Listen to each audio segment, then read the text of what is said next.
ம். சரி, ஜெபம் பண்ணலாம்.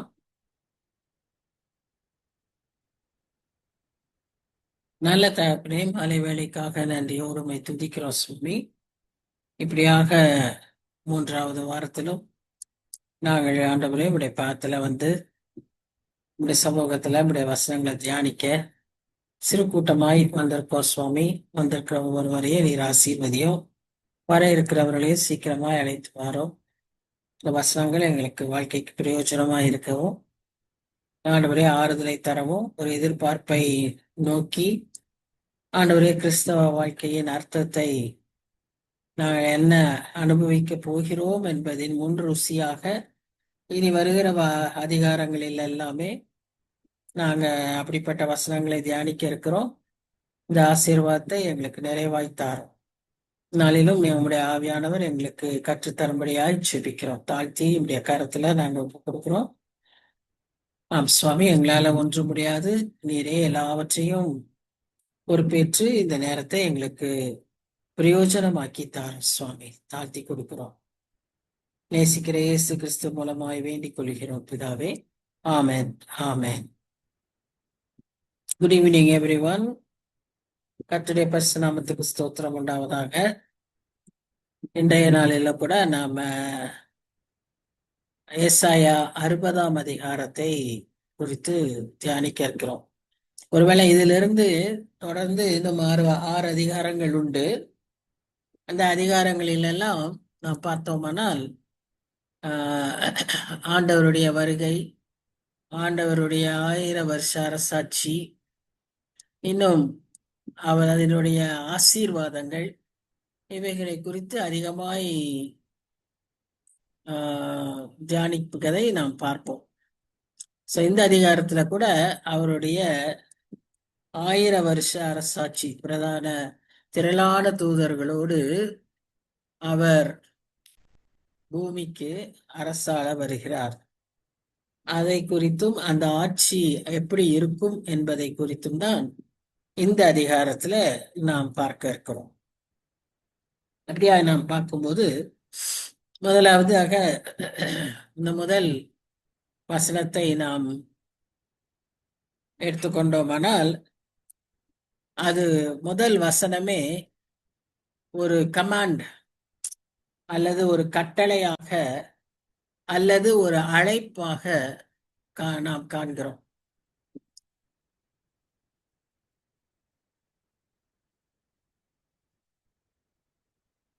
இந்த முதல் வசனத்தை நாம் பார்க்கும்போது, எழும்பி பிரகாசி, உன் ஒளி வந்தது, கர்த்தருடைய மகிமை உன்மேல் உதித்தது. எழும்பி பிரகாசி, அது ஒரு கட்டளையாக வந்திருக்கிறதை நாம் பார்க்கிறோம். அப்ப எழும்பி அப்படின்னு சொல்லும் போது அதுக்கு முன்னால அது என்னவா இருக்கும்? இருந்திருக்கணும். ஒருவேளை உட்கார்ந்து இருந்திருப்பாங்க, அல்லது படுத்து இருந்திருப்பாங்க இல்லையா, அல்லது ஒரு பாசிவ் மோட் ஆஃப் ஆக்ஷன்ல இருந்திருப்பாங்க. அவர்களை ஒரு என்ன சொல்றது, ட்ரிகர் பண்ற மாதிரி, இன்ஸ்டிகேட் பண்ற மாதிரி அந்த ஆக்ஷன் இருக்கு. அது என்னவா இருக்கு? எழும்பி பிரகாசி அப்படின்னு சொல்லுவதாக நாம் பார்க்கிறோம். So it is a call to act. It's an awakening call. It can be a call for readiness. இந்த விஷயத்துல இது இந்த காலகட்டத்துல, நம்முடைய இந்த காலகட்டத்திற்கு மிகவும் பொருந்தியதா இருக்கிறது. எழும்பி பிரகாசி அப்படின்னு அவர் சொல்றாரு. எதற்கு? கர்த்தருடைய மகிமை உன்மேல் உதித்தது. இதுவரைக்கும் நீ ஒரு ஆசீர்வாதமற்ற, கர்த்தருடைய மகிமையை பெறாத ஒரு நிலைமையில நீ இருந்திருக்கலாம். அதற்கு காரணம் எத்தனையோ இருக்கலாம். அதற்கு ஒருவேளை நீ தோற்கப்பட்டவனா இருந்திருக்கலாம், அல்லது ஒருவேளை உனக்கு கைவிடப்பட்ட நிலைமையில இருந்திருக்கலாம், அல்லது உன் பாவ நிலைமையில நீ இருந்திருக்கலாம். ஏதோ ஒரு காரணத்தினால உனக்கு ஆசீர்வாதமற்ற, ஒரு மகிமையற்ற ஒரு நிலைமையில நீ இருக்கும்போது, இப்பொழுது வரக்கூடிய செய்தி என்னன்னா, நீ எழும்புனோட நிக்கல, எழும்பி பிரகாசி. ஏன்? உன்மேல கர்த்தருடைய மகிமை உதிக்கிறது. கர்த்தருடைய மகிமை நம்ம மேல உதித்தா நாம அதை அடக்கி வைக்கவே முடியாது. அது நம்மிலிருந்து பிரகாசிக்க வெளிப்படும். அந்த அந்த ஒரு நிலைமையை இங்கு நாம் பார்க்கிறோம். அவருடைய கிருபை, அவருடைய தயவு, அவருடைய favour, it is shining upon us. Rise, arise and shine. Arise, first arise. The action is arise. Be ready, get up, wake up. அது arise. Shine, that is the next command. சும்மா எந்திரிச்சுன்னா நம்ம ஷைன் பண்ணிடுவோமா? இல்ல இல்ல. நம்ம எப்படி shine பண்ணணும்? நமக்குள்ள அந்த ஒளி வரணும். அப்ப நமக்குள்ள அந்த ஒளி வர்றதுக்கு தான் அவங்க அந்த ஒளியை பெற்றுக்கொள்ளும்படியாக தான் நீ எழும்பி பிரகாசி அப்படின்னு சொல்வதாக நாம் பார்க்கிறோம். இன்றைக்கும் அது நமக்கு மிகவும் ஒரு பொருந்திய ஒரு காரியமாக நமக்கு இது ஒத்த ஒரு வசனமாக நாம பார்க்கிறோம். இப்ப 2ஆம் வசனத்தை நம்ம எடுத்துக்கிட்டோம்னா, இதோ இருள் பூமியையும் காரிருள் ஜனங்களையும் மூடும், ஆனாலும் உன்மேல் கர்த்தர் உதிப்பார், அவருடைய மகிமை உன்மேல் காணப்படும். என்ன அழகான ஒரு வாக்கு தத்தம் பாருங்க. சுற்றி காரிருள் இருக்கு, இருள் நம்மை மூடி இருக்கு. இருந்தா கூட இந்த மாதிரி சூழ்நிலையில கூட அங்க நம்ம பார்க்கக்கூடிய ஒரு முக்கியமான காரியம் என்னன்னு சொல்லி பார்த்தீங்கன்னா, நீ எழும்பி பிரகாசி, உன்னுடைய உன்மேல் கர்த்தர் அவருடைய மகிமையை காணப்படும், உன்மேல் கர்த்தர் உதிப்பார் அப்படின்னு சொல்லி நாம பார்க்கிறோம். இப்ப இதுக்கு ஒத்த வசனங்களாய் நாம சில வசனங்களை பார்த்தோம்னா, மல்கியா 4ஆம் அதிகாரம் 2ஆம் வசனம். மல்கியா 4ஆம் அதிகாரம் 2ஆம் வசனம். இது வச்சிருந்தீங்கன்னா, பைபிள் வச்சிருந்தீங்கன்னா பக்கத்துல எடுத்து டேர்ன் பண்ணிக்காங்க, குறிச்சிக்க கூட முடியும். அப்படி வச்சுக்கிட்டீங்கன்னா நல்லா இருக்கும். மல்கியா 4ஆம் அதிகாரம் 2ஆம் வசனம். அதுல நம்ம என்ன பார்க்கிறோம் அப்படின்னு பாத்தீங்கன்னா, 4ஆம் அதிகாரம் 2ஆம் வசனத்துல, என் நாமத்துக்கு பயந்திருக்கிற உங்கள் மேல் சூரியன் உதிக்கும், நீதியின் சூரியன் உதிக்கும், அதன் செட்டையின் கீழ் ஆரோக்கியம் இருக்கும், நீங்கள் வெளியே புறப்பட்டு போய் கொளுத்த கன்றுகளை போல் வளருவீர்கள். சோ நாம அவருடைய ஒளியை பெற்றுக்கொள்ளும் போது வசனம் சொல்லுது, என் நாமத்துக்கு பயந்திருக்கிற உங்கள் மேல். அப்போ நாம இந்த ஒளியை பெற்றுக்கொள்ளும் போது, பெற்றுக்கொள்ள வேண்டும் என்றால் கர்த்தருக்கு பயந்து அவருடைய நீதிக்கு கீழ்ப்படியும் போது அவருடைய சூரியன், நீதியின் சூரியன், அவருடைய மகிமை நம்மேல் காணப்படும் என்று சொல்லி நாம பார்க்கிறோம்.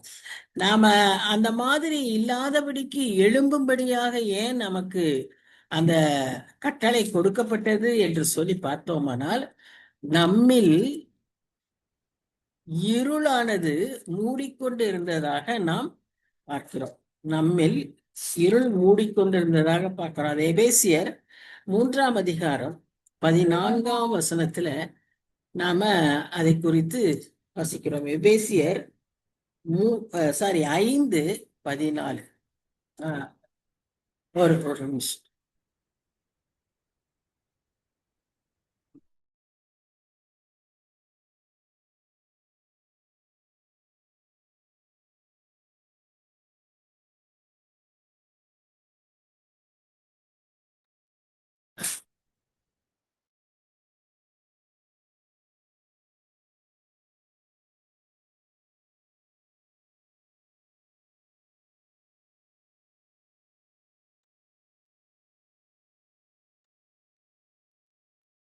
ஓகே. எபேசியர் 5ஆம் அதிகாரம் 14ஆம் வசனத்துல நம்ம பார்க்கும்போது நம்ம என்ன வாசிக்கிறோம் தெரியுமா?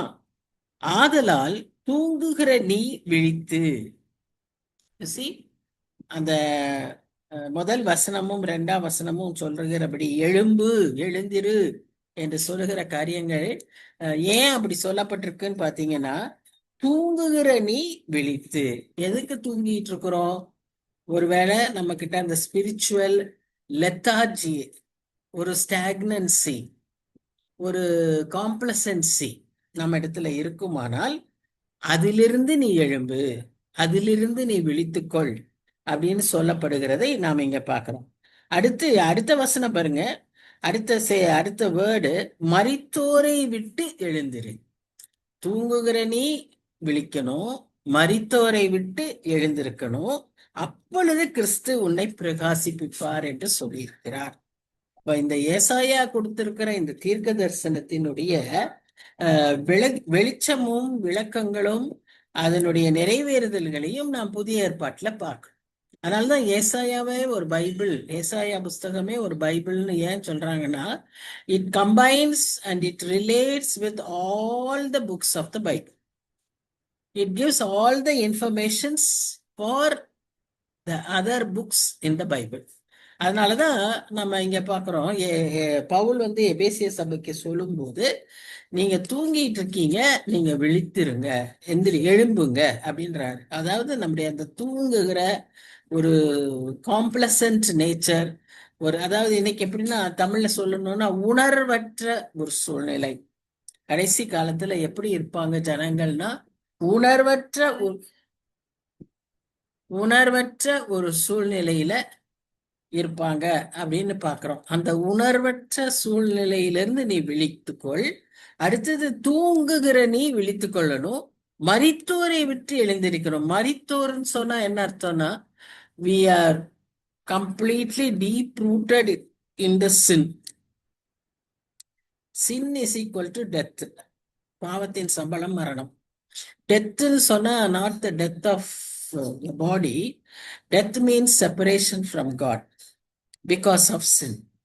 சோ அந்த நிலையிலிருந்து நீ எழுந்திரு. நீ அந்த நிலையில இருந்தா கூட நீ எழும்ப முடியும். நீ அப்படி எழுந்தினா, எழும்புறதுக்கு உனக்கு என்ன வேணும்? அவருடைய நாமத்துக்கு நீ பயப்படணும், அவருக்கு நீ கீழ்ப்படியணும். அப்படி இருக்கும்போது அவருடைய மகிமை உன்மேல் பிரகாசிக்கப்படும். இதுதான் அந்த வசனத்தினுடைய அர்த்தம். இது அன்றைக்கு இஸ்ரேல் ஜனங்களுக்கு சொல்லப்பட்டது. முக்கியமா அவங்களுக்கு சொல்லப்பட்டதன் காரணம் என்னன்னு சொன்னா, அவங்க அந்த சிறைப்பிடிப்புல அப்படியே அந்த சிறைப்பிடிக்கப்பட்ட நிலைமையிலேயே வசதியாய் அதையே அதுல இருந்து ஒரு விடுவிக்கப்படணுங்கிற ஒரு எண்ணமே கூட இல்லாம இருந்துட்டு இருந்த வாழ்க்கைக்கு அவர்களுக்கு சொல்லப்பட்ட செய்தி இது. அதை அவர்களுக்கு அன்றைக்கு சொல்லப்பட்டது. இன்றைக்கு நமக்கு இந்நாளிலும் இது பொருந்துகிறது. 3வது வசனத்துல பாத்தீங்கன்னா, உன் வெளிச்சத்தின் இடத்திற்கு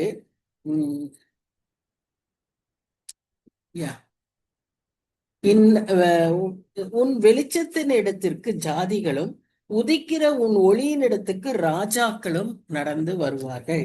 இதை குறித்து இந்த அதிகாரத்துக்கே 2 முக்கியமான அதிகாரங்கள் இணைந்து ஒத்து இருக்கிறது. ஒன்று சங்கீதம் 72. அதுல இருக்கிற வசனங்கள்லாம் ஓரளவுக்கு இந்த வசனத்துக்கான செய்திகளோடு ஒத்து வருகிறது. அடுத்த அதிகாரம் வெளிப்படுத்தல் விசேஷம் 21ஆம் அதிகாரம். வெளிப்படுத்தல் விசேஷம் 21ஆம் அதிகாரம் இந்த கடைசி நாட்களை பற்றியும் கடைசி புதிய எருசலேமை பற்றியும் அந்த செய்திகளை தான் நம்ம வெளிப்படுத்தல் விசேஷம் 21ஆம் அதிகாரத்துல பார்க்கிறோம். அந்த செய்திகளும் இதுவும் ஒற்று போய் இருக்கிறத நாம் பார்க்கிறோம். சரி, இப்போ இந்த உன் வெளிச்சத்தின் இடத்துக்கு ஜாதிகளும், உதிக்கிற உன் ஒளியின் இடத்துக்கு ராஜாக்களும் நடந்து வருவார்கள் என்று சொல்லுகிற இந்த செய்தியை நாம் எங்க பார்க்கிறோம்? வெளிப்படுத்தல் 21ஆம் அதிகாரம் 24ஆம் வசனத்துல நாம் இதை குறித்து வாசிக்கிறோம். வெளிப்படுத்தல் விசேஷம் 21ஆம் அதிகாரம் 24ஆம் வசனம். அங்க பாத்தீங்கன்னா அங்க என்ன சொல்லப்படுது? ரட்சிக்கப்படுகிற ஜனங்கள் அதன் வெளிச்சத்திலே நடப்பார்கள். எதின் வெளிச்சத்திலே? கர்த்தராகிய இயேசு கிறிஸ்துவே உன் வெளிச்சமாய் இருப்பார், உன் சூரியனாய் இருப்பார் அப்படின்னு அந்த இடத்துல சொல்லப்பட்டிருக்கிற அந்த செய்தியின்படி ரட்சிக்கப்பட்டிருக்கிற ஜனங்கள் அதன் வெளிச்சத்திலே நடப்பார்கள். கிறிஸ்துவின் வெளிச்சத்திலே நடப்பார்கள். நீங்க யோவான் 1ஆம் அதிகாரம் எடுத்து வாசிச்சீங்கன்னா அங்க நீங்க பார்க்கலாம், நானே மெய்யான ஒளி அப்படின்னு சொல்வாரு. I am the light of the world அப்படின்னு சொல்லுவாரு. அடுத்தது அந்த யோவான் 1ஆம் அதிகாரத்திலேயே நம்ம இன்னொரு வசனம் வாசிப்போம். என்னன்னு சொன்னா, எந்த மனுஷனையும் பிரகாசிப்பிக்கிற மெய்யான ஒளி அப்படின்னு ஒரு வசனம் பார்ப்போம். அப்புறம் இன்னும் கொஞ்சம் பின்னால பாத்தீங்கன்னா, அல்லது மத்தேயு எழுதின சுவிசேஷத்துல இல்லைன்னு பாத்தீங்கன்னா, நீங்களே உலகத்துக்கு வெளிச்சமாய் இருக்கிறீர்கள் அப்படின்னு 3 டைமென்ஷன்ல பார்ப்போம். I am the light of the world. I can make anyone shine because of my light, and you are the light of the world. 3 லெவல்ல பாக்குறோம். அந்த 2வது லெவல் வந்து, என்ன நிலைமையில நீ இருந்தாலும் உன்னை நான் பிரகாசிப்பிக்க முடியும். இந்த வசனத்தின்படி நாம பார்க்கிறோம், உன்னை நான் பிரகாசிக்க முடியும். அப்படி நாம பிரகாசிக்கும் போது நாம் மற்றவர்களுக்கு வெளிச்சமாய் இருக்கிறோம். நாம் மற்றவர்களுக்கு வெளிச்சமாய் இருக்கும்போது மற்றவர்கள் நம்மை தேடி வருவார்கள்.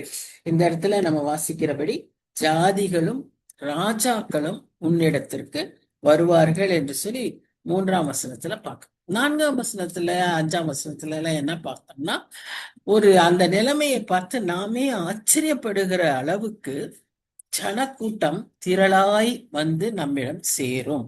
இது வந்து மறுபடியும் நம்ம 2 விதமா பார்க்கணும். ஒன்று, இது எருசலேமுக்கும் இஸ்ரேல் தேசத்துக்கும் சொல்லப்பட்ட செய்தி முதலாவது.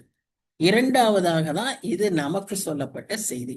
முதலாவது சொல்லப்பட்ட இஸ்ரேல் ஜனங்களுக்கு பார்க்கும்போது, பாழடைந்து கிடைந்திருக்கிற மனுஷரே அற்ற ஒரு நிலைமையில, ஏன்னா எல்லாரும் பிடிபட்டு போயிட்டாங்க, அந்த நகரம் பாழாக்கப்பட்டுச்சு.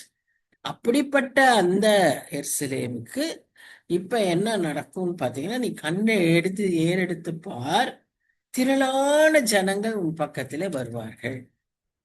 அவர்கள் வந்து உன் குமார்த்திகள் பக்கத்திலே வளர்க்கப்படுவார். அதாவது it shows the return of the people from exile. அப்புறம் அடுத்த வசனத்துல நீங்க பாத்தீங்கன்னா, உன் இருதயம் அதிசயப்பட்டு பூரிக்கும். ஏன்னு சொன்னா, கடற்கரையின் திரளான கூட்டம் உன் வசமாக திரும்பும், ஜாதிகளின் பலத்த சேனை உன்னிடத்துக்கு வரும்.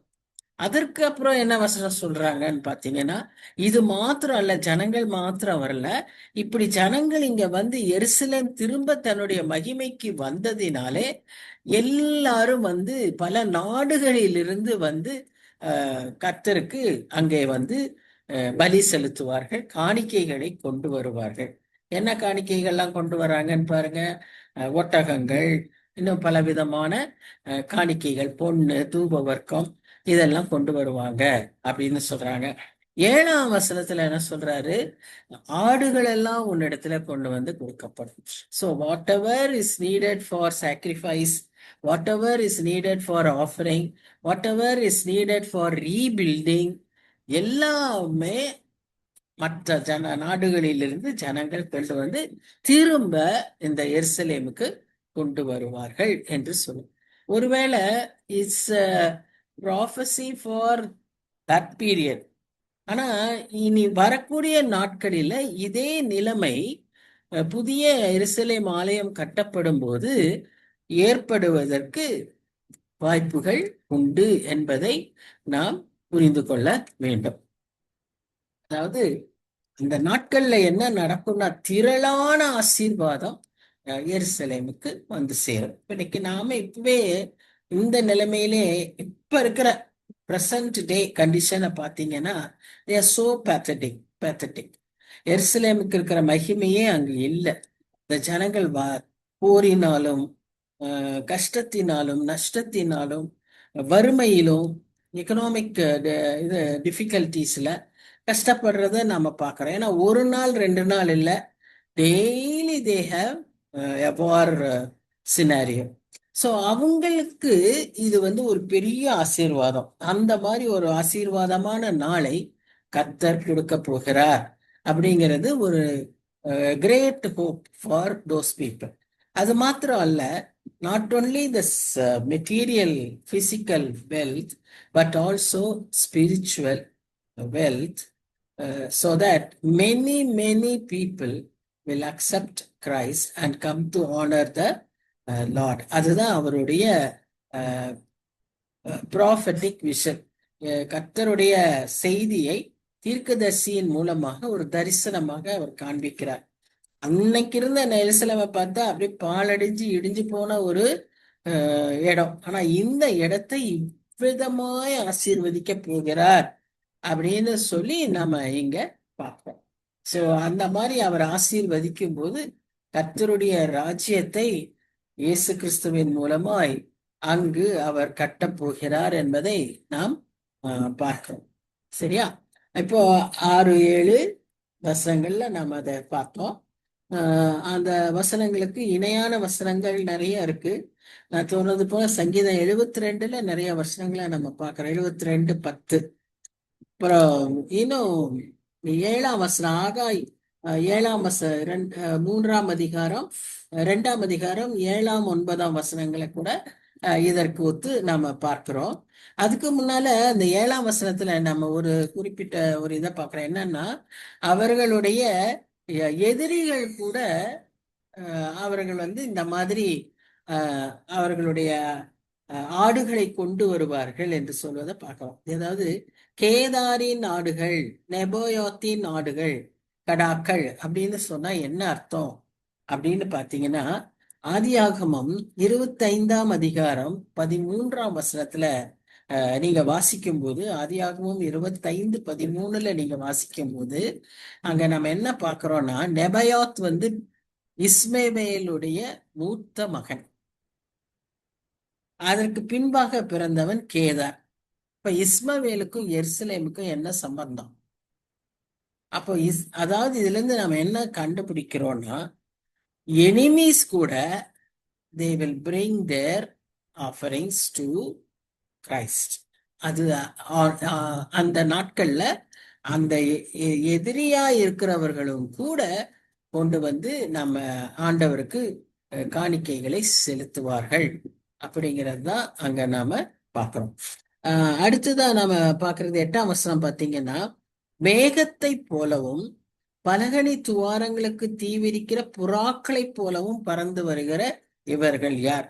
So those who are bringing the sacrifices and the offerings, they will come in such huge numbers.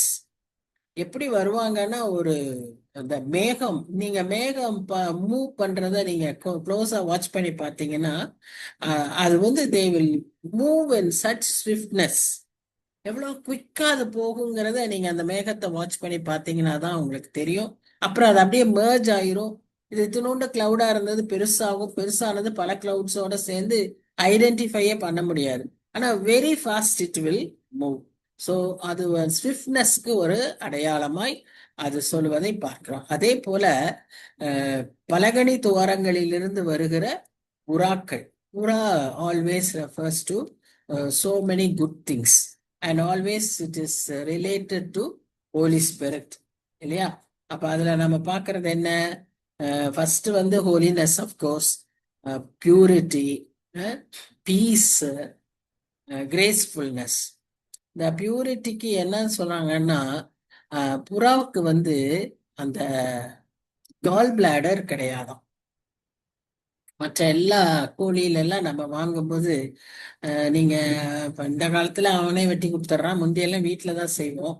அப்ப வீட்டுலதானே அந்த கோழியை வெட்டுவோம். அப்ப அந்த பித்த பையை எடுத்துருவோம். ஏன்னா அது கொஞ்சம் கூட கலந்துச்சுன்னா அந்த முழு குழம்பும் கெட்டு போயிடும், கசப்பு வந்துடும். அதனால அது ரொம்ப கேர்ஃபுல்லா எடுப்பாங்க. அந்த அந்த பித்த பையங்கிற அந்த gall bladder is not there for pigeons. புறாவுக்கு, டவ்ஸ்க்கு கிடையாது. So that is why it is refer to. So அதில் நோ ட்ரேஸ் ஆஃப் பிட்டர்னஸ். இங்க இருக்கிற மற்ற பறவைகளுக்கு இருக்கிற அது அந்த பறவைக்கு மாத்திரம் இல்லை. அதனாலதான் it is specifically noted to be to identify with Holy Spirit. ரெண்டாவது பீஸ். எங்கனாலும் சமாதானத்துக்கு புறாவதான் அடையாளமாய் பறக்க விடுவார்கள். மூன்றாவது கிரேஸ்ஃபுல்னஸ். அதோடைய இன்னொன்னு அதோடைய நம்பகத்தன்மை. நீங்க ஒரு அந்த காலத்துல கடிதம் இந்த புறாக்கள் மூலமா தான் அனுப்புவாங்க. காலை கட்டி அனுப்பிட்டாங்கன்னா அது போய் கொடுக்க வேண்டிய இடத்துக்கு போயிட்டு அது திரும்பி வந்துடும். You always will note. நோவா கூட புறாவை ஏன் அனுப்புனாருன்னா அது போய் அந்த அந்த இடத்த பார்த்துட்டு திரும்ப வந்துடும். காக்கா திரும்ப வரல, புறா திரும்ப வந்துருச்சு இல்லையா? அந்த புறாவுக்கு அந்த ஹேபிட் உண்டு. ஸோ அதுக்கு ஒரு நம்பகத்தன்மை உண்டு. ஸோ இதெல்லாம் தான் அந்த டவ்வுடைய ஸ்பெஷாலிட்டி. எனிவே அந்த டவ் மாதிரி people will come to offer their sacrifices in Jerusalem. அந்த நாட்கள் சீக்கிரமாய் வரப்போகிறது. இந்த நாட்களை இப்பொழுதும் நாம எதிர்பார்க்க கூடிய நாட்களாய் இந்நாட்களிலே நமக்கு அது அதிக சமீபமாய் இருக்கிறது என்ற செய்தி நமக்கு இருக்கு. அதனால தூங்கிக்கிட்டு இருக்காம விழித்திருந்து மரித்தோரோடு நமக்கு ஐக்கியம், சகவாசம், மரித்தவரோட அதே பாரம்பரியம், பழக்க வழக்கங்களை விட்டு எழும்பி விழித்திருந்து எழும்பி பிரகாசிக்கணும். எழும்புறது மாத்திரம் பத்தாது, பிரகாசிக்கணும். ஏன்னு சொன்னா நம்ம மேல கர்த்தருடைய மகிமை உதித்திருக்கிறது. எவரையும் பிரகாசிப்பிக்கிற மெய்யான ஒளியினுடைய வெளிச்சம் நம்மேல் விழுந்திருக்கிறபடியால் நாம் உலகத்துக்கு வெளிச்சமாய் இருக்கிறோம் என்பதை ஞாபகப்படுத்துகிறார். அடுத்து இங்க 9ஆம் வசனத்துல நீங்க பாத்தீங்கன்னா என்ன வசிக்கிறோம்? தீவுகள் எனக்கு காத்திருக்கும், அவர் உன்னை மகிமைப்படுத்தினார் என்று உன் பிள்ளைகளையும் அவர்களோட கூட அவர்கள் பொன்னையும் அவர்கள் வெள்ளியையும் உன் தேவனாகிய கர்த்தரின் நாமத்துக்கென்று இஸ்ரவேலின் பரிசுத்தருக்கென்றும் தூரத்திலிருந்து கொண்டு வர தர்ஷீஸின் கப்பல்களும் ஏற்கனவே எனக்கு காத்திருக்கும். தர்ஷீஸுங்கும் போது நமக்கு நல்லா ஞாபகம் இருக்கும். யோனாவை நினிவேக்கு போன்னு சொன்னா அவரு ஆப்போசிட் டைரக்ஷன்ல தர்ஷீஸுக்கு ஓடுவார். ஏன்னு சொன்னா அன்னையில பவுலும் கூட தர்ஷீஸ் வழியா வந்திருக்கிறாரு. தர்ஷீஸ் is a very active commercial trade center. It is noted for its wealth and maritime power. அதாவது ஷிப், இப்ப எப்படி ஈரான் அந்த ஹார்மோஸ் ஸ்ட்ரெயிட்ட கண்ட்ரோல்ல வச்சிருக்கோ, மேரிடைம் பவர், அதுக்கு அந்த கெப்பாசிட்டி இருக்கோ, அது போல அன்னைக்கு தர்ஷீஸ்க்கும் ஒரு பெரிய அதிகாரம் இருந்தது. அந்த இடத்துல அவர்கள் அந்த கமர்ஷியல் ப்ராஸ்பரிட்டி அவங்களுக்கு இருந்ததுன்னு சொல்லி நாம பார்க்கிறோம். அந்த இடத்துல நம்ம என்ன பார்க்கிறோம்னு சொன்னா மக்கள் they start bringing the offerings in the form of richness of silver and gold. யோபுல நாம வாசிக்கிறோம், பொன்னும் வெள்ளியும் என்னுடையதுன்னு. அது போல மக்கள் திரளாய் கொண்டு அந்த என்னது காணிக்கைகளை அவர்கள் அங்க செலுத்துவதை நாம் பார்க்கிறோம். இன்னும் நிறைய ரெஃபரன்சஸ் உண்டு. சகரியா நான் சொல்லிட்டு போயிடுறேன், நோட் பண்ணிக்கோங்க. நீங்க எடுத்து ரெஃபர் பண்ணீங்கன்னா it would be easy for you to understand how the prophet has prophesied things that have been fulfilled much later. அப்ப அதை நம்ம பார்க்கும்போது சகரியா 6:15 நம்ம அதை பற்றி வாசிக்கிறோம். அடுத்து வெளிப்படுத்தல் விசேஷம் 21-24 இதை குறித்து வாசிக்கிறோம். எதை குறித்து அப்படின்னு சொல்லி பார்த்தீங்கன்னா, இந்த ஜனங்கள் வந்தவர்கள் காணிக்கைகளை கொண்டு வருவார்கள். மற்ற நாட்டு ஜனங்கள், எதிரிகள், மற்றவர்கள் இந்த செய்தியை கேட்டு வருகிறவர்கள் அந்த ஆலயத்தையும் அந்த நகரத்தையும் கட்டுவதற்கு அவர்கள் உதவிக்கு வருவார்கள். நம்ம சகரியாவில் வாசிக்கிறோம், அந்த ஆலயத்தை திரும்ப எப்படி கட்ட போறாங்க, 2ஆம் ஆலயத்தை கட்டுவதை குறித்து நாம் அங்க பார்க்கிறோம் இல்லையா? இந்த செய்தி 3ஆம் ஆலயத்துக்கும் பொருந்தும். ஒரு 3ஆம் ஆலயத்தையும் அவங்க கட்டுவாங்க. அதை கட்டுறப்போ இப்படி எதிரிகள் வந்து அதற்கு உதவி செய்வார்கள் என்று சொல்லி நாம பார்க்கிறோம். இங்க அந்த செய்தியை நாம் இங்கேயும் வாசிக்கிறோம். ஆனாலும் அதுல சொல்றாரு, அந்நியரின் புத்திரர் உன் மதில்களை கட்டி அவர்களுடைய ராஜாக்கள் உன்னை சேவிப்பார்கள். என் கடும் கோபத்தினால் உன்னை அடித்தேன், ஆனாலும் என் கிருபையினால் உனக்கு இறங்கினேன். அதனாலதான் அவங்க வந்து உன்னை வந்து they are helping to rebuild this Jerusalem. So இதுல இன்னொரு செய்தி அப்படியே அதுக்குள்ள ஓடி வருகிறது. என்னன்னா, ரெக்கன்சிலியேஷன் ஃபர்ஸ்ட். உன்னோட சின்ஃபுல் நேச்சர்ல இருந்து நீ எழும்பு, ரெக்கன்சைல் வித் காட். ரெண்டாவது rebuilding, you rebuild your life because the glory of God has shone upon you. மூன்றாவது restore your I will, when you reconcile and rebuild, I will restore whatever you have lost. So reconciliation, rebuilding, and restoration will take place in this chapter. அதுதான் நம்ம இந்த இடத்துல பார்க்கிறோம். அடுத்தது 12ஆம் வசனத்துல பார்க்கும்போது, உன்னை சேவிக்காத ஜாதியும் ராஜ்யமும் அழியும், அந்த ஜாதிகள் நிச்சயமாய் பாழாகும். இது இன்னும் ஒரு பெரிய ஆசீர்வாதத்தை அவரு அங்க சொல்றாரு. இப்ப நம்ம 12ஆம் அதிகாரத்தை பார்க்கும்போது, 12ஆம் வசனத்தை பார்க்கும்போது, அதுக்கு முன்னால 11ஆம் வசனத்துல ஒரு முக்கியமான ஒரு குறிப்பு இருக்கு. அதையும் பார்த்துருவோம். 11ஆம் வசனத்துல ஒரு முக்கியமான குறிப்பு என்னன்னு சொல்லி பாத்தீங்கன்னா, உன் வாசல்கள் இரவும் பகலும் பூட்டப்படாமல் எப்பொழுதும் திறந்திருக்கும். இது எதை கரெக்டா குறிக்கிறது என்று சொல்லி பாத்தீங்கன்னா, பரலோகத்துல புதிய எருசலேம்ல அங்க வந்து பகல்லாம் இருக்குமா, இரவே இருக்காதாம். there is no darkness, so there is no night, only daytime. So because of that there are no gates and doors. அங்க வாசல்களே இல்ல. இங்க வாசல்கள் இருக்கு, ஆனா பூட்டப்படாமல் எப்பொழுதும் திறந்திருக்கும். அங்க உங்களுக்கு வந்து கேட்ஸே கிடையாது. அப்படிங்கிற மாதிரி நாம அந்த வெளிப்படுத்தல் விசேஷம் 21ஆம் அதிகாரம் 25, 26 வசனங்களிலே அதை குறித்து நாம் வாசிக்கிறோம். வெளிப்படுத்தல் விசேஷம் 21ஆம், அதை நான் சொன்ன ரெண்டும் பேரலா இருக்கு. Psalm 72 and Revelation 21. இதுல இந்த வசனங்கள் அப்படியே சொல்லப்பட்டிருக்கிறதை நாம் பார்க்கிறோம். 25ஆம் வசனம் சொல்லுது, அங்க ராக்காலம் இல்லாதபடியால் அதன் வாசல்கள் பகலில் அடைக்கப்படுவதே இல்லை. 26ஆம் வசனத்துல உலகத்தாருடைய மகிமையையும் கனத்தையும் அதற்குள்ளே கொண்டு வருவார்கள். சோ அததான் என்னெல்லாம் கொண்டு வருவாங்கன்னு இங்க நம்ம விவரமா பார்க்கிறோம். அங்க அவர் ஒரே வார்த்தையில உலகத்தாருடைய மகிமையையும் கனத்தையும், சோ ராஜாக்கள் வருவார்கள், உன்னை அறியாத ஜாதிகள் வருவார்கள், எல்லாரும் கொண்டு வந்து கொடுப்பார்கள் என்று சொல்லி நம்ம பார்க்கிறோம். இது முக்கியமா இஸ்ரேல் தேசத்துக்கும் இஸ்ரேல் மக்களுக்கும் சொல்லப்பட்டது.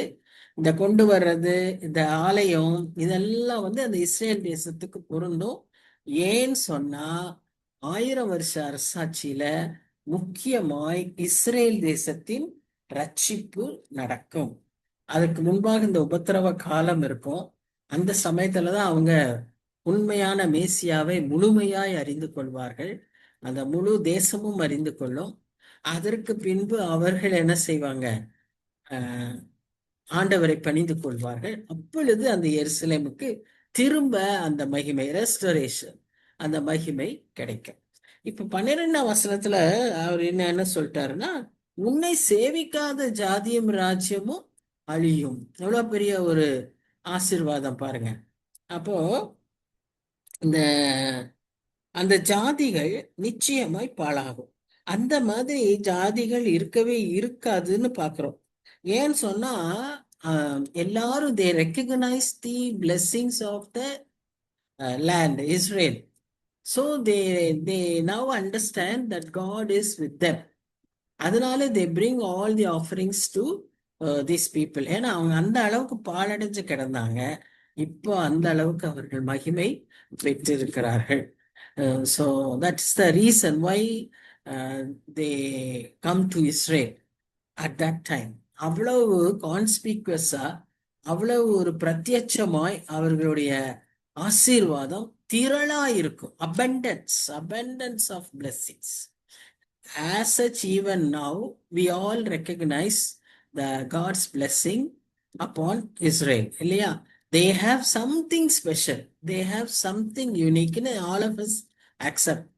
But on those days, in the coming days of during the millennium, they would be so much blessed that people will start pouring their offerings and their sacrifices in Jerusalem, for Jerusalem, because it will be so conspicuous. God's blessings and His work will be so conspicuous. So Gentiles and other nations, islands will all come to honor God and Jerusalem.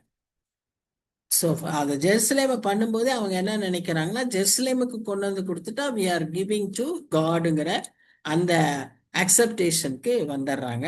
and they want to be blessed as the nation is blessed. இந்த 12ஆம் வசனத்துல வந்து நம்ம ஒண்ணு பார்க்கிறோம். அதாவது உன்னை சேவிக்காத ஜனங்கள் அங்க என்ன பண்ணுவாங்களாம், அவர்களை பாழாக்குவேன் என்று அவர் சொல்றாரு. இதனால அந்த அந்த ஜனங்களுக்கு வந்து ஏதோ பெருமையா, அந்த ஜனங்களுக்கு ஒரு பெரிய டாமினன்ஸ் அப்படியெல்லாம் இல்லை. கர்த்தர் வந்து என்ன சொல்ல வர்றாருன்னா, அந்த நாள்ல கூட மனம் திரும்பாத, அந்த நாளிலும் கூட கர்த்தரை ரெக்கக்னைஸ் பண்ணாத, ஏற்றுக்கொள்ளாத இருதய கடினமுள்ள ஜனங்களுக்கு நிச்சயமாய் கர்த்தர் தண்டனை தருவார். இதைத்தான் அவர் சொல்றாரு. He is not giving importance to the land of Israel. He is denoting the presence of God in Israel. அத மக்கள் ரெக்கக்னைஸ் பண்ணாம அந்த அளவுக்கு கடினமா இருந்தார்களானால் அவர்களை நான் தண்டிப்பேன் அப்படின்னு தான் அந்த வசனத்திற்கு அர்த்தமாய் நாம் பார்க்கிறோம். இப்ப இன்றைக்கும் நமக்கும் ஆண்டவர் என்ன சொல்றாருன்னா, எல்லா விஷயத்திலுமே நாம் என்ன செய்ய வேண்டும், செய்ய பழகி கொள்ள வேண்டும். கர்த்தருடைய கரத்தை நம்முடைய ஆசீர்வாதத்துல, நம்முடைய வெற்றியில, நம்முடைய தோல்விகளில, நம்முடைய பாடுகளில, நம்முடைய வியாதியில, உபத்திரவ நேரங்களில நாம் என்ன செய்யணும், பார்க்க பழகிக்கொள்ள வேண்டும். What is God doing through this, or what is God doing in this அப்படிங்கிறத we should always recognize and we should always ponder over. அதை பார்த்து பழக வேண்டும். அது நமக்கு மிக மிக ஒரு அவசியமான காரியம். அதன் மூலமாய் நம்முடைய spiritual life would be blessed in abundance. இப்போ 13ஆம் வசனத்துல நாம என்ன பார்க்கிறோம்னு சொன்னா, என் பரிசுத்த ஸ்தானத்தை சிங்காரிக்கும்படி லீபனோனின் மகிமையையும் தேவதாரு விருட்சங்களும் பாய்மர விருட்சங்களும், நான் சொன்னேன்ல, people will start bringing all the sacrifices, all the materials that are needed to build the city as well as the church, as well as the temple.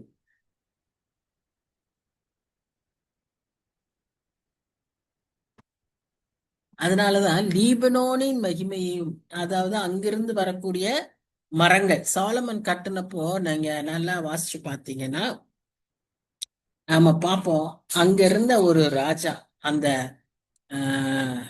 வடக்கு பகுதியில லீபனோன், அந்த பினிஷியன் கண்ட்ரிஸ், அந்த பகுதியில இருந்த டயர், சீடான், அந்த பகுதியில இருந்த ராஜாக்கள் சாலமோனுக்கு போதும்னு சொல்ற அளவுக்கு இந்த மரங்களை எல்லாம் கொண்டு வந்து கொடுத்தாரு. எதுக்கு? அந்த டெம்பிள் கட்டுறதுக்கு. அதே மாதிரி திரும்பவும் இந்த நாட்கள்ல இப்படி நடக்கும் என்று சொல்லி அவர் தீர்க்க தரிசனமாய் சொல்லுகிறார். அதற்கு அங்க வசனம் பாருங்க, என் பாதஸ்தானத்தை மகிமைப்படுத்துவேன்.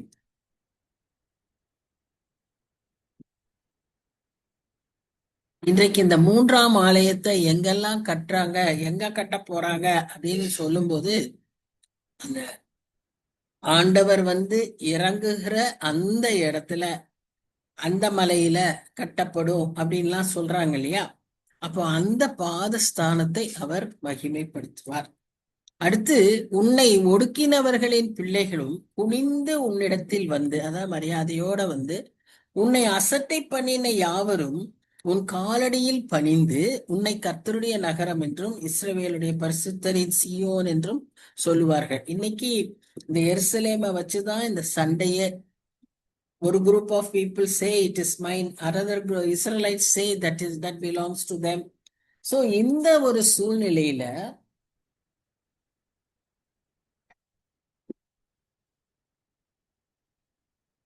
உன்னை எதிர்க்கிறவர்கள் எல்லாரும் கூட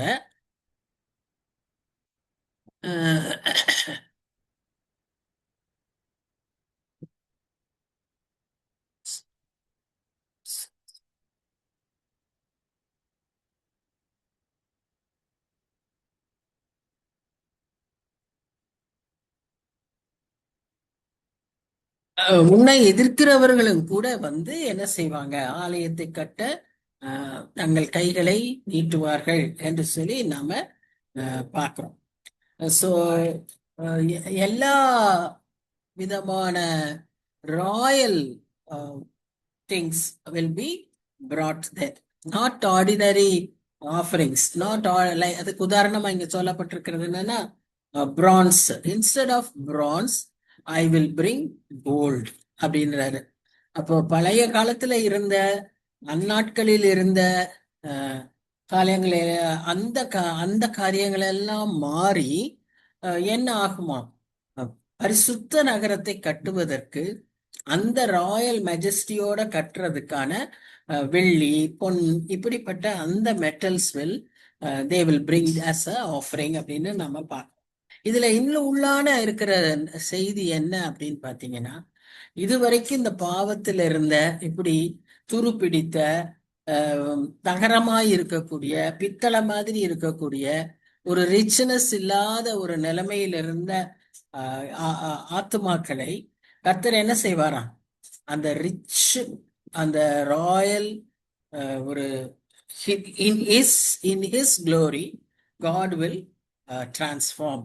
குறிப்பா அன்னைக்கு இருந்த நீதி நியாயம் தீர்க்கிறவர்கள் என்று குறிப்பிடப்பட்டிருக்கு. ஏன்னா அன்னைக்கு இருந்தவங்க ஒடுக்குகிற மக்களா இருந்தாங்க, அநியாயம் செய்கிறவர்களா, அந்த பவரை துஷ்பிரயோகம் செய்கிறவர்களா இருந்தார்கள். அப்படிப்பட்டவர்களை அவர் வந்து நீதிக்குள்ளாக்குவார் என்று சொல்லி அந்த பெரிய transformation is equal to the bronze being turned into gold. அதுதான் அங்க சொல்லப்படுகிற ஒரு காரியம். அப்படியான ஒரு டிரான்ஸ்பர்மேஷன்ஸை கர்த்தர் செய்வார் என்று நாம் பார்க்கிறோம். அந்த புதிய எருசலேம் கட்டப்படும் போது அந்த 1000 வருஷ அரசாட்சியில இப்படிப்பட்ட காரியங்கள் எல்லாம் நடக்கும் என்று சொல்லி நாம் பார்க்கிறோம். இந்த 1000 வருஷ அரசாட்சிக்குள்ள போகிறவர்கள் எல்லாருமே ரட்சிக்கப்பட்ட மக்களாய் தான் உள்ள போவாங்க. ஏன்னா அதுக்கு முன்னால அந்த உபத்திரவ காலம் இருக்கிறபடியினால, அந்த உபத்திரவ காலத்தினால அவர்கள் புடம்பட்டப்பட்டு அந்த நாட்கள்ல தான் கர்த்தரை அறிந்து கொள்வார்கள். இது that is specific for Israelites. All the other church according to our belief would be taken before that by God in rapture. அதுதான் நம்முடைய நம்பிக்கை. So in that millennium, we will come along with God and reign over these people who have now accepted Christ and entered into this millennium. இன்னொரு செய்தியை அதுல பார்க்கிறோம். இந்த மில்லினியம்ல children will also be born. உள்ள வரவங்க வந்து ரட்சிப்புக்குள்ள வருவாங்க, இந்த அனுபவங்களை பெற்றவர்களாய் வருவாங்க. ஆனா அங்க இருக்கிறவங்க, அப்ப பிறந்தவங்களுக்கெல்லாம் இந்த அனுபவங்கள் எல்லாம் தெரியாததுனால அங்க இருக்கிறவங்க புதிதாய் ரட்சிக்கப்படுவார்கள், புதிதாய் ஆண்டவரை ஏற்றுக்கொள்வார்கள். ஆனா திரளானோர் அன்றைக்கும் கூட ஆண்டவரை ஏற்றுக்கொள்ள மாட்டார்கள். ஏன்னா 1000 வருஷ அரசாட்சியின் முடிவுல நம்ம பார்க்கிறோம், 1000 வருஷ அரசாட்சி வரைக்கும் பிசாசானவனை கர்த்தர் பாதாளத்தில் அடைத்து வைத்திருப்பார். ஆனா பாதாளத்தின் திறவுகோலை கொண்ட ஆண்டவராகிய இயேசு கிறிஸ்து கொஞ்ச காலம் அவனை விடுவிப்பார். அந்த விடுவிக்கிற அந்த சோதிக்கிற காலத்துல வேதத்துல வாசிக்கிறோம், அன்றைக்கும் கூட கடற்கரை மணலத்தனையான மக்கள் அவனோடு பின் செல்வார்கள்.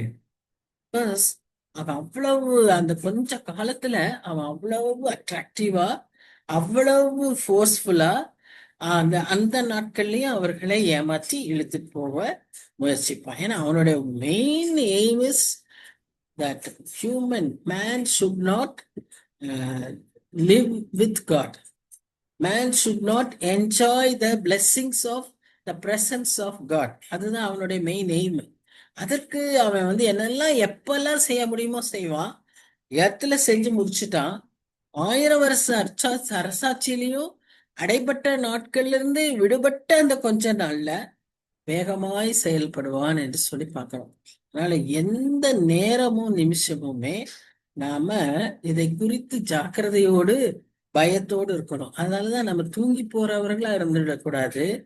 நாம மரித்தோரோடு இருக்கிற நிலைமையில all our spirituality in a dead condition or a dry conditionல இருக்கக்கூடாது.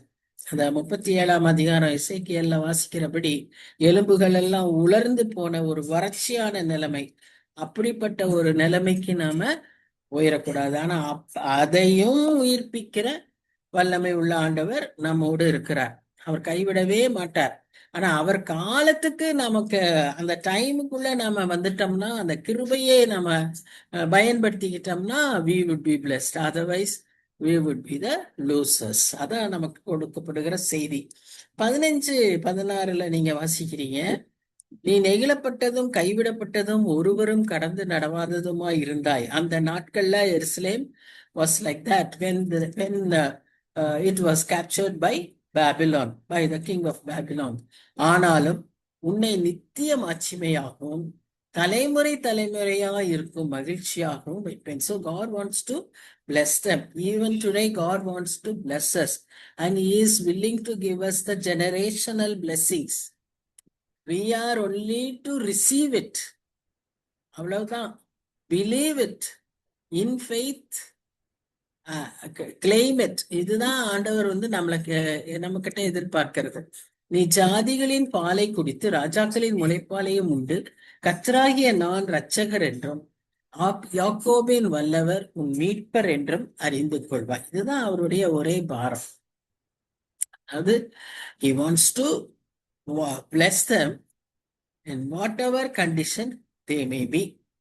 They would be completely transformed from a desolation to celebration. This leads to complete restoration through redemption. இதுதான் அவர் சொல்ற செய்தியே. அவர் என்ன சொல்றாரு? I will restore you to health and heal your wounds. உன்னுடைய காயம் எப்படிப்பட்டதா இருந்தாலும் இருக்கலாம், ஆறாத ரணமான காயமா இருக்கலாம், உள்ளுக்குள்ள யாருக்கும் தெரியாத உள்ளான காயங்களா இருக்கலாம். ஆனா கர்த்தர் என்ன சொல்றாருன்னா, நான் உன்னை குணமாக்குவேன். என்ன குணமாக்குகிறவர் கர்த்தர். உனக்கு பரிகாரியா இருக்கிறவர் கர்த்தர். அதை நாம் எப்பொழுதும் ஞாபகத்துல வைத்து, அது என்ன நிலைமைனாலும் அவரிடத்துல கொண்டு வந்து கொடுத்தோம்னா அவர் நம்மை குணப்படுத்த வல்லவராய் இருக்கிறார், ஆயத்தமா இருக்கிறார். அது மாத்திரம் அல்ல, அந்த குணப்படுத்தி நம்மை இவ்வளவு அதிகமாய் ஆசீர்வதிக்க விரும்புகிற ஆண்டவராய் இருக்கிறார் என்று சொல்லி நாம பார்க்கிறோம். அடுத்து இன்னொரு காரியம் என்னன்னு சொல்லி நாம இங்க பார்த்தோம்னா, நான் வெண்கலத்துக்கு பதிலாக தான் பிரான்ஸ்க்கு பதிலாக பொன்னையும் கோல்டையும், இரும்புக்கு பதிலாக ஏன்னா வெண்கலம் இதெல்லாம் என்னன்னா, வெண்கலம்னா நமக்கு தெரியும், அது அப்பப்ப என்ன செய்யணும், ஈய பூசணும். ஏன்னா அது அப்படியே இதாயிரும், அந்த பாத்திரம் உபயோகமற்றதாய் போய்விடும். அதே மாதிரி இரும்பு துரு பிடிச்சு போயிடும். ஆனா அதுக்கெல்லாம் பதிலாக கர்த்தர் என்ன செய்யறாரு? கோல்டையும் சில்வராகவும் உன்னை மாற்றுவேன். நீ அடிக்கடி விழுந்து விழுந்து எந்திரிக்கிறவளா இருந்தா கூட உன்னை நான் ஸ்ட்ரெங்தன் பண்ணுவேன். உன்னை நானு ப்ரெஷியஸ் ஆக்குவேன். I will give you that spiritual strength. I will make you a blessing அப்படின்னு தான் கர்த்தர் இங்க சொல்றாரு. இப்படி எல்லாம் செய்து என்ன பண்ணுவாராம்? உன் கண்காணிகளையும் உன் தண்டல்காரரையும் சமாதானம் உள்ளவர்களும் நீதி உள்ளவர்களும் ஆக்கும். This is our prayer for our nation. இல்லையா? We always pray that people who rule us should be blessed, should be governed by God, so that we can have good governance. இதானே நம்மளுடைய ஜெபமே. அவர்களை மாற்றுங்க, அவங்களுடைய யோசனைகளை எல்லாம் நீங்க ஆண்டு கொள்ளுங்கன்னு சொல்லி நம்ம ஜெபிக்கிறோம். அததான் அவர் இங்க ப்ராமிஸா சொல்றார். அப்படிப்பட்ட ஒரு ஆசீர்வாதத்தை நான் உனக்கு தருவேன். நீ செய்ய வேண்டியதெல்லாம் என்னிடத்துல திரும்பி, நீ என்ன மறந்துட்டு நீயே முயற்சிச்சுட்டு நீ உன் சொந்தமான வாழ்க்கையை வாழ்ந்துகிட்டு இருக்க. அதனாலதான் இந்த நிலைமை. நீ ஒரு இருக்கிற நிலைமை எப்படி இருக்குன்னா, ஒரு தூங்கி போன நிலைமையில இருக்கிற, ஒரு மரித்து போன நிலைமையில இருக்கிற. எழும்பு, கெட் அப், வேக் அப் அப்படின்னு கர்த்தர் சொல்றார். 18ஆம் வசனத்துல, இனி கொடுமை உன் தேசத்திலும் அழிவும் நாசமும் உன் எல்லைகளிலும் கேட்கப்பட மாட்டாது. What a wonderful blessing. உன் மதில்களை ரட்சிப்பென்றும் உன் வாசல்களை துதி என்றும் சொல்லுவாய். அப்போ அந்த தேசமே எப்படி இருக்குமோ, ரட்சிப்பினாலும் ரட்சிப்பினுடைய வெளிப்பாடாகிய துதியினாலும் அந்த தேசம் நிரம்பி இருக்குமா. நாம எப்பவுமே சொல்லுவோம்ல, எங்க தேசத்தை கொடி ஏற்றுங்க சுவாமி, நீர் எங்க தேசத்துல கொடியேற்றுங்க, எங்க தேசத்தை ஆண்டு கொள்ளுங்கன்னு சொல்லுவோம். அப்படிப்பட்ட தேசம் எப்படியா இருக்குமா? ரட்சிப்பும் வாசல்கள் துதியாகவும் இருக்கும் என்று சொல்லி நாம பார்க்கிறோம். ஒரு பாட்டெல்லாம் கூட பாடுவோம்ல, பரலோகத்தில் இந்தியர்கள் பரலோகத்தை நிரப்புவார்கள் சொல்லி பாடுவோம். அந்த மாதிரி இந்தியர்கள் எல்லா ஜாதியாரானாலும் எந்த நாடானாலும் பரிசுத்தர்கள் இந்திய பரலோகத்தை நிரப்பட்டோம்னு நாம செபிக்கலாம், பாடலாம். சோ இந்த ஒரு டிரான்ஸ்பர்மேஷனை கர்த்தர் கொடுப்பாரு. இது நடக்குமா, இப்படி நடக்குமா, இப்படி மாறுவாங்களா, இப்படி செய்வல, எனக்கு எப்படியும் நடக்குதுன்னு நம்ம பாக்குறோம், என்னென்னமோ நடக்குதுன்னு பாக்குறோம். நன்மையானதே நடக்கும் என்பதை கர்த்தர் நமக்கு வாக்குப்படுகிறார். அதனால நாம அவரை நம்பி அவரை காத்திருக்கும் போது the worthless, useless can become useful. That is the thing with God. He can transform anything. So it is just not a material. சொன்ன மாதிரி பொண்ணு பிரான்ஸ் பொண்ணாகிறது, வெங்கலம் அந்த இரும்பு சில்வர் ஆகிறது. Not a material upgrade. It refers to a spiritual upgradation, and that in abundance. அதான் அங்க இருக்கிறது. Not just ஒரு ஜெனரேஷனுக்கு இல்ல, ஜெனரேஷனல், தலைமுறை தலைமுறையாய் கர்த்தர் ஆசீர்வதிக்கிற ஆண்டவராய் இருக்கிறார். சோ இத நாம விசுவாசிக்கணும். கேட்கறதெல்லாம் just believe, just trust in God, in His deliverance. He is able to do it, and praise and thanks, give thanks to God. இதுதான் கர்த்தர் நம்மை கேட்கிற ஒரே காரியம். அடுத்ததாக நம்ம என்ன பார்க்கிறோம்னு சொன்னா, இன்னும் பாடுகளுக்குள்ளாக வந்த மக்களும் இருக்காங்க. ஏன்னா நான் சொன்ன உபத்திரவ காலத்துல இருந்துதான் 1000 வருஷ அரசாட்சிக்கு வருவாங்க. அந்த பாடுகளின் வழியாக வந்திருக்கிறவர்களுக்கும் கர்த்தர் அந்த ஆசீர்வாதத்தை நிறைவாய் தருவார். அவங்க அந்த அந்த சமயத்துலதான் ஏற்றுக்கொண்டவங்களா இருந்தாலும் கூட, ஏன்னா அந்த பாடுகள்லாம் ஏன் அவங்க பட்டாங்கன்னா, because of their violation, because of their என்ன சொல்றது, sinful nature. But God is willing to turn them. God is willing to bless them, even if they are so. அடுத்த 19:20 என்ன வாசிக்கிறோம்னா, அந்த பிளெஸ்ஸிங் எப்படி இருக்கும்னு பாத்தீங்கன்னா, அன்றைக்கு அந்த நாட்கள் எப்படி இருக்கும்னு பாத்தீங்கன்னா, கர்த்தரே உனக்கு நித்திய வெளிச்சமும் உன் தேவனே உனக்கு மகிமையுமாய் இருப்பார். இதே வசனங்களை தான் 21ஆம் அதிகாரத்துல 23ஆம் வசனத்துல எல்லாம் வாசிக்கிறோம். ஆட்டுக்குட்டியானவரே உனக்கு விளக்கு அப்படின்னு பாக்குறோம். இங்க ரெண்டு கான்ட்ரடிக்டரி காரியங்களை பாக்குறோம். முதல்ல, சூரியன் உனக்கு பகலிலே வெளிச்சமாயிராமலும் சந்திரன் தன் வெளிச்சத்தால் உனக்கு பிரகாசியாமலும்னு போட்டிருக்கு. கர்த்தர் உனக்கு வெளிச்சமா இருப்பாருங்க. 20ஆம் வசனத்துல பாத்தீங்கன்னா, சூரியன் அஸ்தமிப்பதும் இல்லை, சந்திரன் மறைவதும் இல்லை, ஏன்னா கர்த்தரே உனக்கு நித்திய வெளிச்சமா இருப்பார். கான்ஸ்டன்ட் ஃபேக்டர் இஸ் கர்த்தரே உனக்கு வெளிச்சமா இருப்பார். சூரியன் மறைந்தாலும் அஸ்தமித்தாலும், அவர் வெளிச்சம் கொடுத்தாலும் கொடுக்கலனாலும், கர்த்தர் உனக்கு நித்திய வெளிச்சமாய் இருப்பார். தேவனே உனக்கு மகிமையாய் இருப்பார். உன் துக்க நாட்கள் முடிந்து போம். நமக்கு இருக்கிற அந்த கன்சலேஷனே, உன் துக்க நாட்கள் முடிந்து. நீ கஷ்டப்பட்ட, நீ கவலைப்பட்டு இருக்கிற உன்னுடைய இன்றைக்கு இருக்கக்கூடிய உன்னுடைய அந்த வருத்தமான நிலைமை எல்லாம் மாறிப்போம். உன் துக்க நாட்கள் முடிந்து போகும். உங்கள் துக்கம் சந்தோஷமாய் மாறும். அந்த வசனத்தை நம்ம வாசிக்கிறோம் இல்லையா? கொஞ்ச காலம்தான். அதுக்கு பின்பு என்ன ஆகும்? துக்க நாட்கள் சந்தோஷமாய். இப்படிப்பட்ட ஒரு ஆசீர்வாதத்தை கர்த்தர் நமக்கு வச்சிருக்கிறார். இப்போ கடைசி 2 வசனங்கள் என்ன சொல்லுது?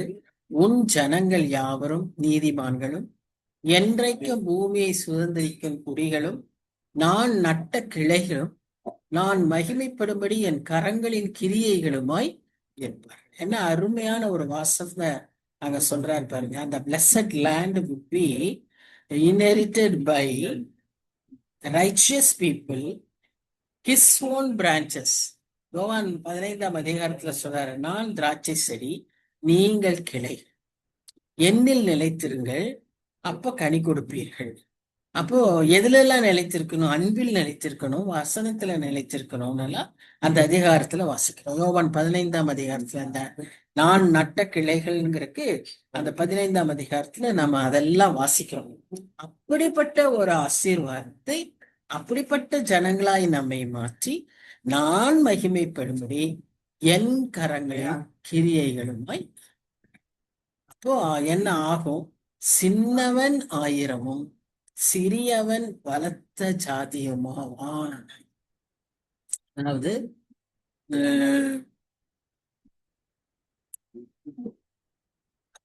சின்னவன் ஆயிரமும் சிறியவன் பலத்த ஜாதியும் ஆவான் அப்படின்னும் போது ஒரு exponential growth and increase among the people of God. அதாவது மேத்ஸ்ல எல்லாம் சொல்லுவாங்க ஒரு ப்ரோக்ரஷன் சொல்லுவாங்க.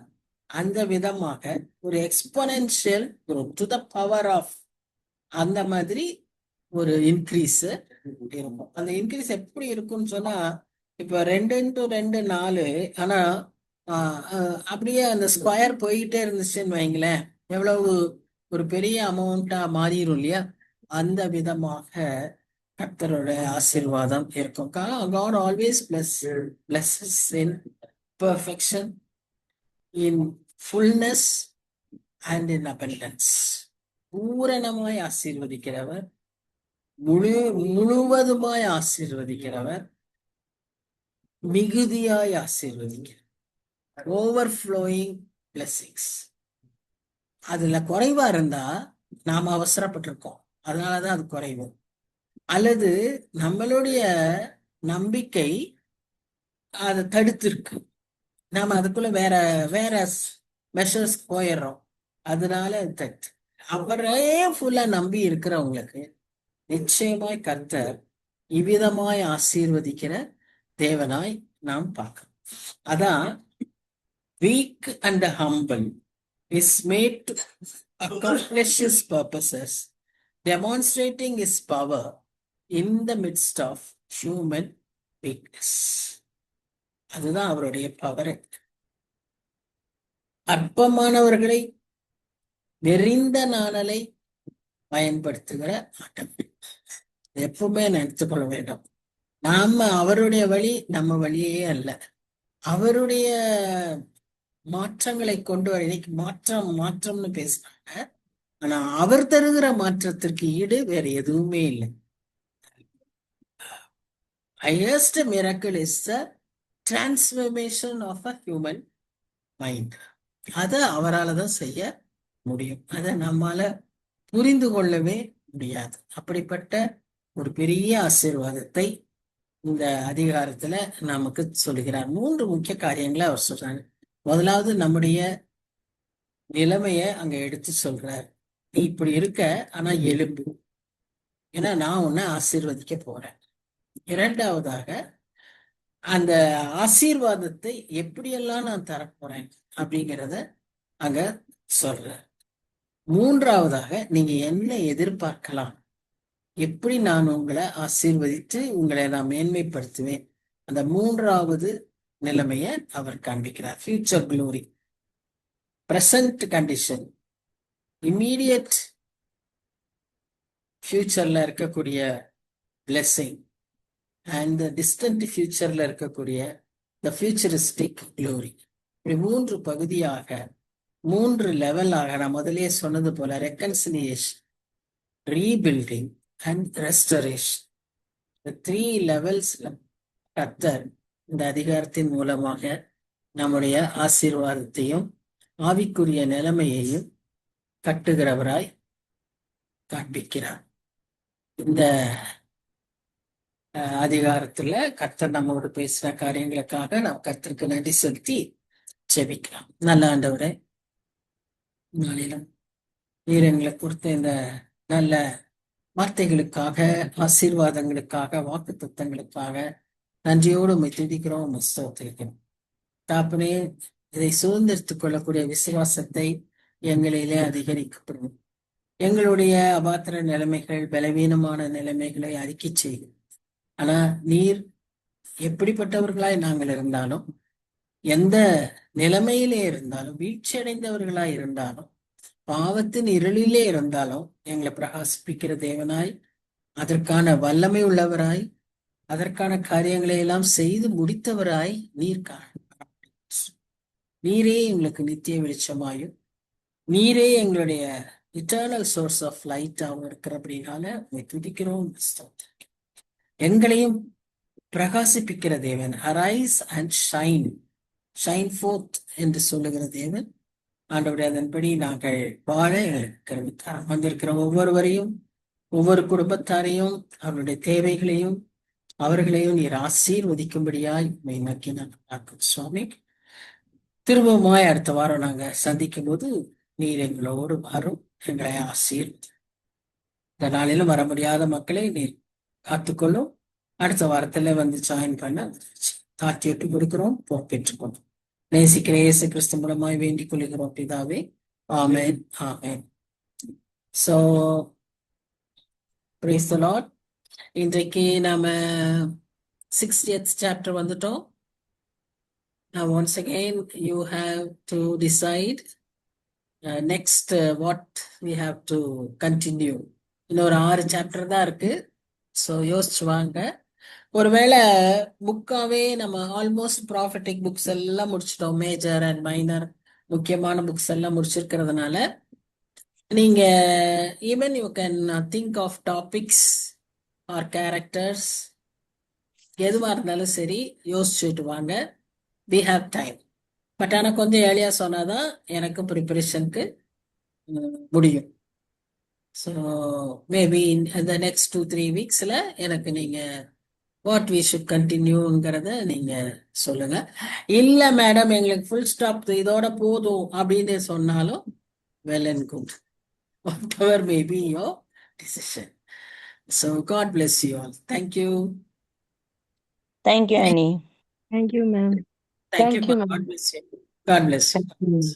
Thank you, Annie. Thank you. God bless you. God bless you.